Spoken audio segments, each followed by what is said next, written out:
Bab 983, Bab 983 Anda bahkan menginginkannya? Penerjemah, Nyoibo Studio. Editor, Nyoibo Studio. Pada saat yang sama, pusat pasar Raja Hantu. Lautan darah yang membentang ribuan kaki persegi terletak di area itu. Sangat besar dan besar, tidak heran orang menyebutnya laut. Laut darah berdarah merah dan kental seperti darah segar. Saat air laut bergerak, mereka bergerak seperti lahar cair. Racun tebal menutupi permukaan laut. Ada untaian hitam di dalam merah tua, dari jauh tampak seperti sepetak coklat kemerahan muda. Baunya menusuk dan memuakkan. Manusia akan menyerah saat bau itu menghantam mereka. Pejuang biasa di tingkat perunggu tidak akan berani mendekati laut darah dengan mudah. Pembangkit tenaga tingkat perak perlu memakai lotion antitoksin sebelum mereka bisa melewati miasma. Tentu saja, tidak peduli level petarung, apakah itu perak atau emas, mereka harus mendapatkan perintah Raja Hantu sebelum mereka dapat terbang ke area tengah. Jika tidak, begitu istana Raja Hantu di area tengah mengaktifkan mekanisme pertahanannya, kekuatan yang luar biasa dari perangkat itu akan cukup untuk membuang mereka semua ke laut darah, mengikis mereka menjadi kehampaan. Di perbatasan laut darah, berdiri dua sosok cantik dan seekor pudel mainan. Lingkaran kecemerlangan menyebar dari tubuh Jiang Hongyan dan menyelimuti dia dan Su Feifei, menahan korosi miasma. Nyatanya, dengan kekuatannya, dia tidak akan kesulitan menerobos masuk ke istana Raja Hantu. Namun, dia masih harus menjaga Su Feifei. Su Feifei masih manusia biasa. Jika Jiang Hongyan harus menyisihkan perhatian untuk merawatnya, dia mungkin tidak dapat menahan serangan lawan yang berasal dari kehebatan laut darah. Jika dia membuat Su Feifei tetap tinggal dan menyerang sendirian, Su Feifei akan berada dalam bahaya, melihat betapa kacaunya alam kedua. Oleh karena itu, satu-satunya hal yang bisa dia lakukan adalah berdiri di tepi laut darah, terkunci dalam kebuntuan sementara dengan istana Raja Hantu. Di luar perimeter, banyak yang mengepung area tersebut dan menunggu pertunjukan. Ada desas-desus obrolan tanpa henti. Kedua wanita ini cantik luar biasa. Berpikir bahwa kita bisa melihat keindahan seperti itu di alam kedua.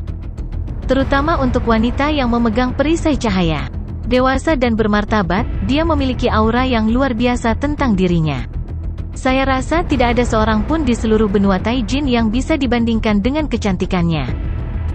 Kalian lebih baik tutup mulut. Wanita itu bisa berdiri selama ini di laut darah dan masih berusaha keras untuk melindungi orang di sampingnya.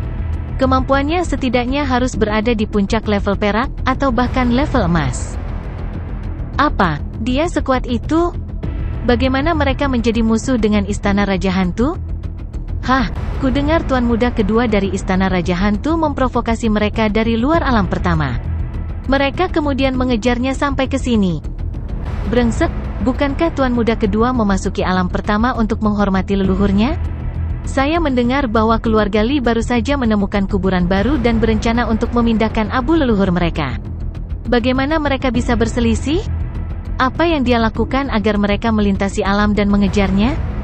Saya mendengar dari penjaga tuan muda kedua bahwa tuan muda kedua yang berbicara buruk kepada wanita yang lebih muda dan bahkan mendekatinya. Untungnya, wanita kuat itu menghentikan kemajuannya. Dia kemudian tampaknya menemukan harta karun padanya dan memintanya, tetapi tuan muda kedua menolak. Dia menyinggung mereka lagi dengan kata-kata, dan karenanya pengejaran. Saya mengerti, minuman bermasalah saat kata-kata keluar dari mulut.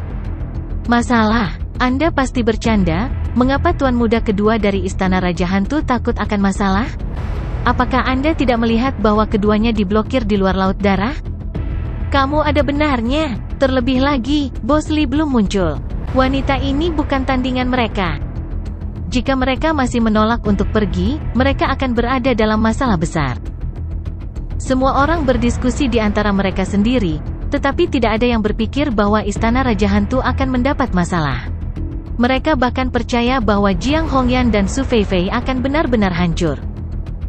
Beri jalan, beri jalan, beri jalan untuk tuanmu, serangkaian teriakan tiba-tiba datang dari belakang mereka. Semua orang berbalik dan tertegun sejenak. Bukankah itu tuan muda pertama dari istana Raja Hantu? Brengsek, kenapa dia dalam keadaan seperti itu?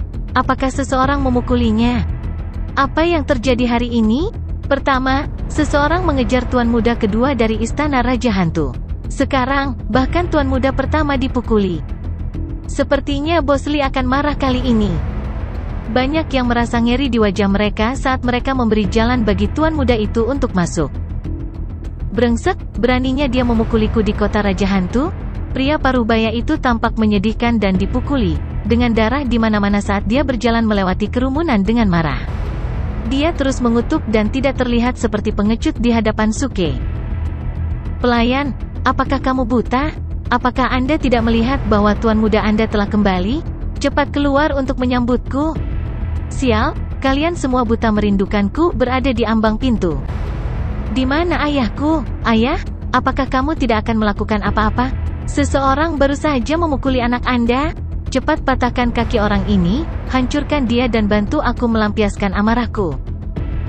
Pria parubaya itu berteriak keras, tidak malu pada kenyataan bahwa dia dipukuli oleh seseorang. Semua orang yang hadir terdiam, melihat betapa marahnya dia. Mereka tidak berani berbicara di belakang punggungnya. Lagi pula, mereka semua mengenal karakter tuan muda dengan cukup baik.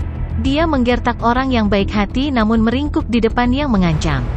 Namun, begitu ayahnya, Bos Lee, muncul, putra pemboros ini akan menjadi lebih bangga dari siapapun. Swash! Suara sesuatu yang memotong angin tiba-tiba datang dari atas. Semua orang terkejut. Semua orang yang hadir mengangkat kepala mereka ke atas, terkejut. Ada siluet mengendarai petir di atas awan. Dia membawa seekor anjing besar bersamanya dan terbang melintasi langit dengan kecepatan yang mencengangkan. Penunggang petir itu masih sangat muda. Sedikit tersenyum, terlihat halus, hangat, dan lembut. Pria muda yang baik ini tidak lain adalah Suke. Begitu pria parubaya itu melihat Suke datang, dia ketakutan setengah mati. Kesombongan di wajahnya menghilang dalam sekejap saat dia berlari menuju laut darah dengan fanatik. Haha, mencoba lari? Suke mencibir dan tiba-tiba mengulurkan tangannya. Dia menutup tinjunya untuk mencengkeram. Ledakan. Kekuatan besar dan luar biasa terbentuk dari langit dan menjebak pria parubaya itu, menyeretnya ke belakang. Akhirnya, dengan plop, pria parubaya itu diseret ke depan Suke saat dia terbaring setengah lumpuh di tanah. Suke menyeringai ketika dia menatap matanya dengan jijik. Aku membiarkanmu lari pulang, dan kamu berani memarahiku di belakangku? Baiklah, ayolah, tidakkah kamu mau memberiku pelajaran? Tidak. Kakak, aku salah. Saya benar-benar salah. Seharusnya aku tidak bicara. Cara pria parubaya itu memohon belas kasihan, terlihat seperti pecundang di depan Suke. Namun, sebelum dia bisa menyelesaikannya, Suke memberinya tendangan kuat dan membuatnya berguling-guling di tanah. Dia mematahkan lebih banyak tulang rusuk di tempat dan memuntahkan darah lagi setelah menjerit. TSS. Semua orang yang hadir menarik napas tajam. Kengerian memenuhi wajah mereka, dan mereka tidak bisa mempercayai mata mereka. Anda berada di pintu masuk istana Raja Hantu, beraninya Anda meninju tuan muda pertama dengan kejam ini? Siapa sebenarnya anak muda ini? Bukankah dia sedikit terlalu kuat? Saudara laki-laki? Su Feifei tiba-tiba berteriak kaget.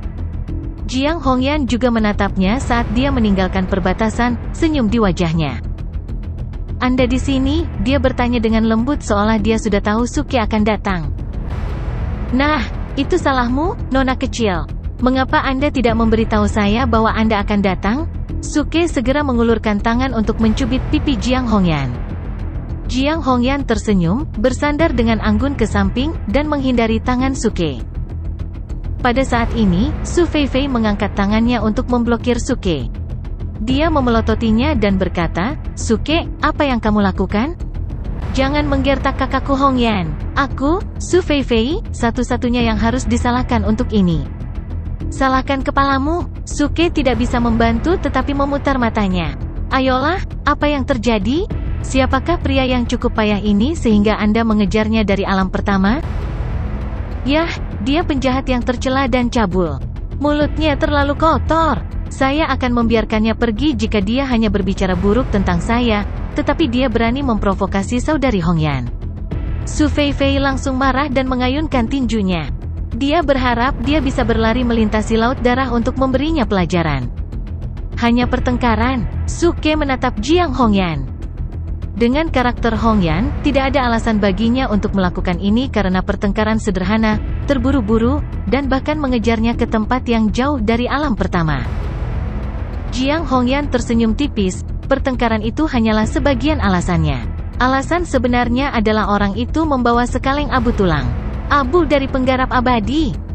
Oh, abu dari penggarap abadi? Petik 2. Mata Suke berbinar. Abu. Pria parubaya di bawah kaki Suke terperangah dengan apa yang didengarnya. Dia berkata dengan ngeri, "Kamu, apa yang akan kamu lakukan?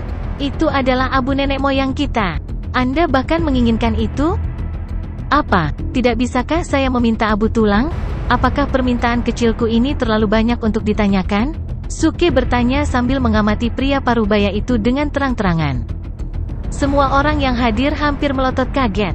Mereka semua bersenandung, setuju serempak. Bagaimana permintaannya tidak terlalu banyak? Tidak terlalu banyak, tidak terlalu banyak. Pria parubaya itu segera menamparkan dadanya dan menjawab dengan tegas, "Kakak, bukan hanya abu tulang, aku bahkan bisa mendapatkan darah leluhurku." "Oh, baiklah kalau begitu, aku akan mengambil darah." Suke tersenyum. Pria parubaya itu menegang dan menggerakkan bagian atas bibirnya, ingin menamparkan dirinya sendiri. Brengsek, kenapa dia tidak bisa menghentikan kebiasaan mengoceh? Nenek moyangnya semuanya menjadi abu. Di mana dia bisa mendapatkan darah mereka? Anak kecil, apa rencananya? Siapa yang harus tetap tinggal, Anda atau saya? Jiang Hongyan menoleh ke Suke dan tersenyum lembut. Tampak jelas bahwa dia membutuhkan seseorang untuk tetap tinggal, untuk melindungi Su Feifei. "Hehe, kamu harus, tentu saja, serahkan pekerjaan berat itu kepadaku. Nona kecil, jangan pernah berpikir untuk mencuri pembunuhanku." Suke tertawa dan menyipitkan matanya, mengarahkan pandangannya ke laut darah di depan mereka. Pada saat yang sama, di istana Raja Hantu di tengah lautan darah. Seorang lelaki tua duduk di kursi tinggi di aula utama, ekspresinya muram saat dia menggenggam erat sandaran tangan logam dengan 10 jari. Sandaran tangan sudah lama berubah bentuk. Jelas bahwa lelaki tua itu adalah penguasa istana Raja Hantu, rumah kuat tingkat emas yang selalu hijau, Bos Li. "Bajingan, Anda terus membawa masalah kepada saya sepanjang hari. Lupakan fakta bahwa kalian terus membuat kekacauan di Second Realm. Beraninya kamu memprovokasi orang-orang di alam pertama dan memimpin mereka ke sini?" Bos Li mencabik-cabik seorang pria yang lebih muda saat dia menatap dengan sangat marah. Pembangkangan menumpuk di wajah pemuda itu. Dia menjawab dengan santai, "Ayah, kali ini tidak ada hubungannya dengan saya bersumpah." Kedua bajingan itu jelas mengincar harta yang sangat langka bagiku. "HMPH, apa yang kamu miliki yang layak dirampok kecuali senjata pertarungan sihir milikmu itu?"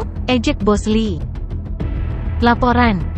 Teriakan tiba-tiba datang dari luar rumah. Tepat setelah itu, seorang penjaga buru-buru masuk ke dalam rumah dan berlutut, gemetar ketakutan, Tuan muda pertama dipukuli sekarang di tangan bajingan itu." Bajingan itu tampaknya memiliki kekuatan petarung tingkat emas. Dia bersekongkol dengan kedua wanita itu. "Apa?" Bos Li melompat dari kursinya, benar-benar marah. "Skum, beraninya dia memukuli anakku di depan pintuku? Siapa dia?" "Aku tidak tahu." Pria itu tampak muda tetapi hampir sekuat petarung tingkat emas. "Saya khawatir dia mungkin jenius dari alam pertama," penjaga itu menjawab dengan menjilat. "Seorang jenius muda?" Bos Li berhenti, dan ekspresinya perlahan menjadi parah. Jika mereka telah menyinggung pembangkit tenaga listrik level emas yang sudah lama, dia bisa mengacaukan semuanya dan langsung melawan mereka secara langsung. Namun, jika mereka telah menyinggung seorang jenius muda, eksistensi di tingkat emas, kemungkinan besar pria ini berasal dari salah satu sekte terbesar di alam pertama. Jika dia sedikit ceroboh dan membuat marah sekte besar itu dan menyebabkan mereka mengejar mereka sebagai faksi, dia akan dikutuk bahkan jika dia memiliki dua kehidupan. "Ini buruk, anak-anak yang tidak berbakti." Bos Li sangat marah, namun dia tidak tahan untuk benar-benar memukul anak-anaknya. Dia mengayunkan lengan bajunya dan mendengus, "Lupakan saja. Ikuti saya untuk bertemu anak muda itu. Dengan reputasiku, mereka perlu memberiku wajah." Saat dia mengatakan itu, Bos Li keluar. Pria muda itu ragu-ragu sejenak dan akhirnya mengikutinya keluar. Segera, keduanya keluar dari istana dengan beberapa penjaga. Bosley melambaikan tangannya, dan sebagian dari miasma di atas lautan darah jatuh hampir seketika. Pemandangan itu menjadi jelas. Dia segera melihat Suke, Jiang Hongyan dan rekan mereka di sisi lain laut darah. Dia berseru, "Anak muda, saya Li Yuan. Dari sekte atau faksi mana kalian berasal?" "Ah, ayah, selamatkan aku, ayah. Aku sekarat." Sebelum Suke bisa menjawab, pria parubaya yang tergeletak di tanah mulai berteriak memilukan. Bam! Suke memberikan lebih banyak tekanan di bawah kakinya dan memberi pria parubaya itu langkah yang kuat.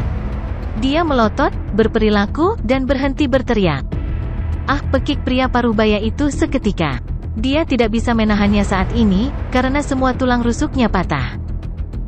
Berhenti. Bosley menjadi gelap begitu dia melihat apa yang terjadi. Dia memperingatkan dengan keras, "Anak muda, sebaiknya jangan memaksakannya. Aku, Li Yuan, bukanlah penurut. Katakan saja apa yang kamu inginkan, dan berhentilah menyiksa anakku." "Ayah, berhenti bicara omong kosong. Cepat, suruh putra keduamu menyerahkan abu tulang nenek moyang kita. Saudara ini di sini hanya menginginkan abu tulang. Kami hanya akan memberikannya padanya." Teriak pria parubaya itu, tidak bisa menunggu lebih lama lagi. Bosley tertegun. Abu tulang? Lelucon apa itu? Bagaimana mereka bisa menyerahkan abu leluhur Li kepada orang luar? Mengerikan. Anda anak yang tidak berguna, apakah Anda mencoba mengirim saya ke kuburan saya? Bosley langsung marah saat dia meraung pada pria parubaya itu, memberinya tatapan maut. Putra parubaya itu juga menjadi cemas dan berteriak, "Ayah, jelas sekali hidupku lebih penting daripada sekaleng abu tulang. Aku akan mati di sini?" "Mati? Kamu tidak akan!" Bosley berteriak, "Anak muda, aku tidak mungkin memberimu abu tulang leluhur Li. Sebutkan syarat lain untukku." "Tidak mau," Suke menjawab singkat. Bosley yang terkejut mengambil 2 kali, seolah-olah dia salah dengar. "Apa?" Suke mengulangi dengan ekspresi tsundere, "Aku tidak mau." Wajah Bosley menjadi gelap. Semua orang juga tersentak, tidak dapat merumuskan tanggapan. "Katakan saja tidak, tolong. Kenapa kamu bertingkah imut seperti tsundere? Anak muda, jangan bilang bahwa kamu benar-benar berniat menjadi musuh bebuyutan dengan istana Raja Hantu. Jika putraku mati, aku jamin kalian bertiga, dan kedua anjing itu, tidak akan pernah keluar dari pasar Raja Hantu hidup-hidup," ejek Bosley. "Persetan!" Tiba-tiba, Buttface dan pudel mainan menjadi marah. "Persetan denganmu, apakah kamu buta? Aku serigala, bukan anjing." "Sial, aku ular raksasa berkepala 9, bukan anjing." Kedua anjing itu memekik marah, menggeram dan membentak keras. Semua orang yang hadir tercengang. Serigala, dan seekor ular. Sial, apakah mereka berani menjadi lebih konyol lagi? Baiklah, berhentilah memamerkan barang-barang menyedihkanmu itu. Jangan terlalu dramatis, tidak bisakah kamu melihat bahwa kita sedang mendiskusikan sesuatu yang serius sekarang? Suke memutar matanya. Dia kemudian menghentikan Buttface dan mainan pudel dari merebut bagiannya. Buttface tidak bisa menelan penghinaan, hal menyedihkan apa? Itu pendirian moral saya, aku serigala. Betul sekali, pudel mainan itu mengangguk setuju. Suke mengabaikan mereka dan mengalihkan pandangannya ke arah Bosley, yang berdiri di tepi lain lautan darah. Dia sedikit tersenyum, "Li kecil, tidakkah kamu tahu bahwa kami, fraksi ledakan surgawi, takut pada segalanya kecuali ancaman?" Untuk apa ungkapan itu? Apakah kamu tidak percaya padaku? Oke, saya akan membunuh satu untuk Anda lihat nanti. Saat dia menyelesaikan kalimatnya, Suke tiba-tiba mengangkat kakinya dan menurunkannya dengan berat ke arah dada pria parubaya itu. Ah tidak! Ketika dia melihat kaki Suke hendak mendarat di tubuhnya, playboy parubaya itu menjerit dan gemetar. Berhenti! Di sisi lain lautan darah, Bosley juga berteriak keras. Menginjak. Dengan suara tumpul, kaki Suke akhirnya mendarat di tubuh pria itu. Namun, dia tidak menggunakan seluruh kekuatannya karena dia tidak ingin membunuh pria itu. Bagaimanapun, dia hanya ingin mendapatkan abu tulang. Playboy tidak berguna ini tidak menyinggung perasaannya dan dia tidak tertarik membunuh pria ini. Engah. Saat ini, Playboy Parubaya sepucat hantu dan mulai memuntahkan darah segar. Tapi dia masih bernapas. Kau, lepaskan saja anakku. Abu tulang bisa dinegosiasikan. Bos Lee segera berkata karena dia tidak bisa menonton lagi. Dia tidak mau menyerahkan abu tulang, tetapi dia juga tidak tahan melihat putranya disiksa. Karena itu, dia menggunakan taktik mengulur-ulur waktu. Apakah itu hanya bisa dinegosiasikan? Suke menyeringai sambil menatap pemuda di samping Bos Lee sambil berpikir. Lalu dia berkata, ngomong-ngomong, aku hampir melupakannya. Sebenarnya, saya bisa melepaskan putra sulung Anda. Tapi putra bungsu Anda telah menyinggung wanita dan adik perempuan saya. Sudah waktunya baginya untuk menerima tanggung jawab atas apa yang dia lakukan sekarang. Kirimkan saja dia kepadaku. Dia tidak tertarik membunuh putra sulung yang tidak berguna itu. Namun, pria di seberang laut darah telah menghina Su Feifei dan Jiang Hongyan. Jadi dia pasti harus dihukum. Apa? Ini tidak mungkin. Bos Lee berkata dengan marah, anak muda, saya telah membuat banyak kelonggaran. Berhentilah menjadi tidak pernah puas.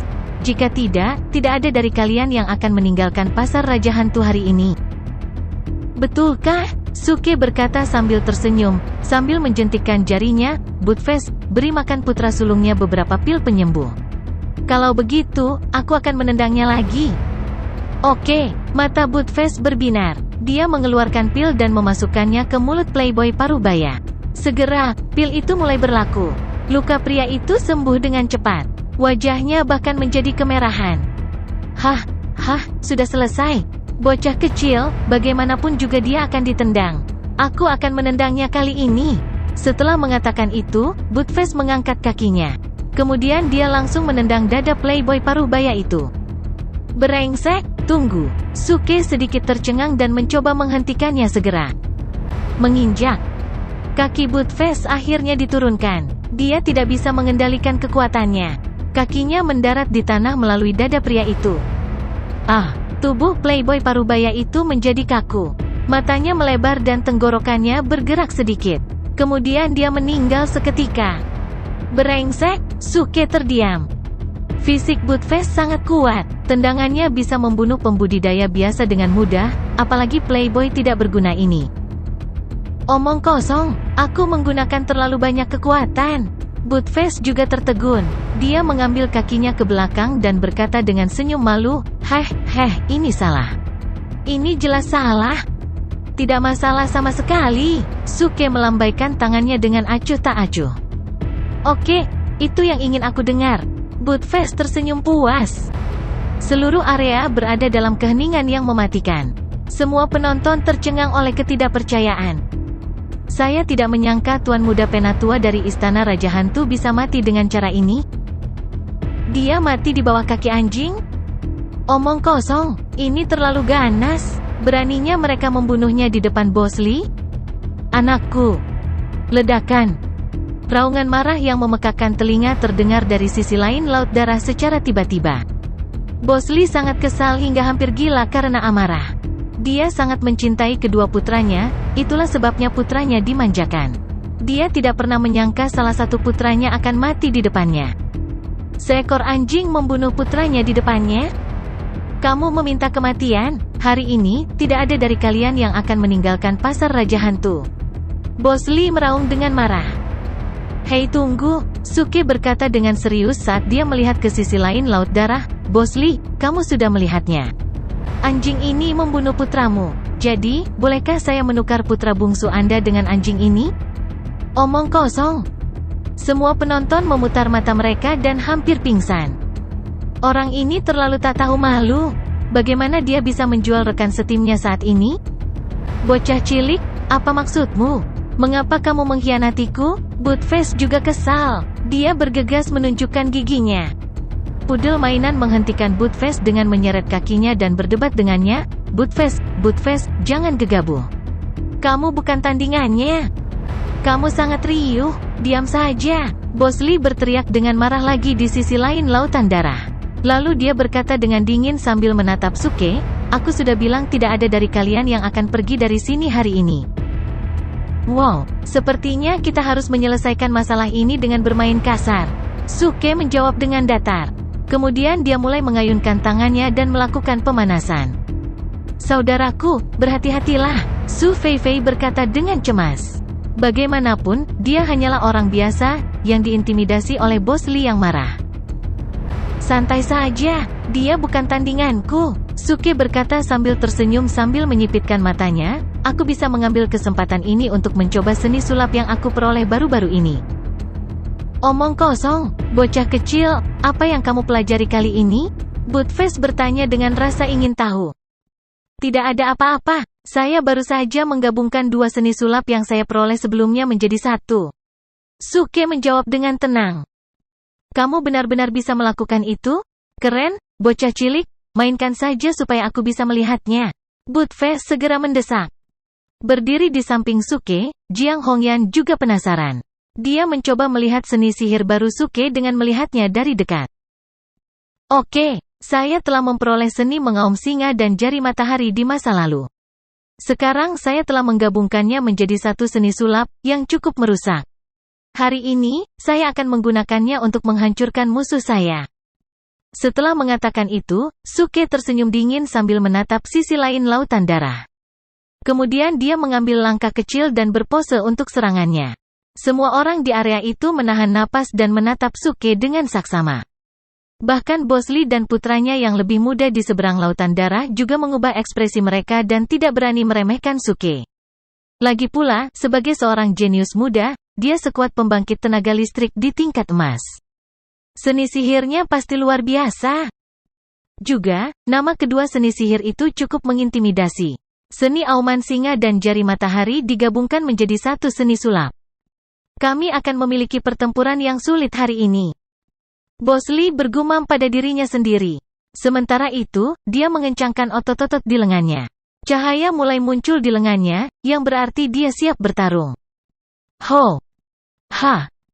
Pada saat ini, Suke berteriak sambil mengangkat tangan kanannya dan menjulurkan satu jari ke depannya. Semua penonton di area ini merasakan kelopak mata mereka sedikit berkedut. Ini dia. Dia menyodok satu jari di depan. Apakah ini yang disebut Sun Finger? Bagaimana dengan seni mengaum singa? Pada saat ini, Suke mengaitkan jarinya ke Bos Li saat dia mengeluarkan raungan yang memekakkan telinga dengan menekan Kike dantiannya. Kamu datang ke sini.